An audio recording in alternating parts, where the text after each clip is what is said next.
పంచమి మోక్షల కూతుర్లకు అలాగే జ్వాల బాబుకి ముగ్గురికి ఒకేసారి బారసాల ఏర్పాటు చేస్తారు ఇంట్లో పెద్దలు. అయితే జ్వాల అందుకు ఒప్పుకోదు. నేను ప్రత్యేకము, నేను సపరేట్గా ఉండాలి, నా కొడుకు ఈ ఇంటి వారసుడు, అందరికీ ఆడపిల్లలు పుట్టారు, నాకొకడు మగపిల్లాడు పుట్టాడు, అప్పుడు నేను ఎంత ప్రత్యేకంగా ఉండాలి, చీప్గా మీతో నా బాబుని కలిపి బారసాలు చేయించడమా అన్నట్టు మాట్లాడుతుంది.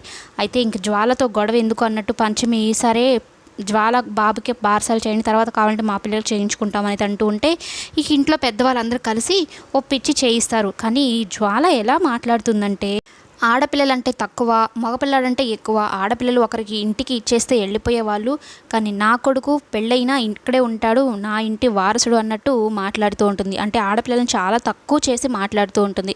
ఇక మొత్తానికైతే ముగ్గురికి కలిపి ఒకేసారి బారసాల అయితే జరుగుతూ ఉంటుంది. మోక్ష ఒడిలో ఒక పాప, పంచమి ఒడిలో ఒక పాప, ఇక జ్వాల ఒడిలో ఒక బాబు, ఇంకా ముగ్గురికి కలిపి చేయిస్తూ ఉంటారు.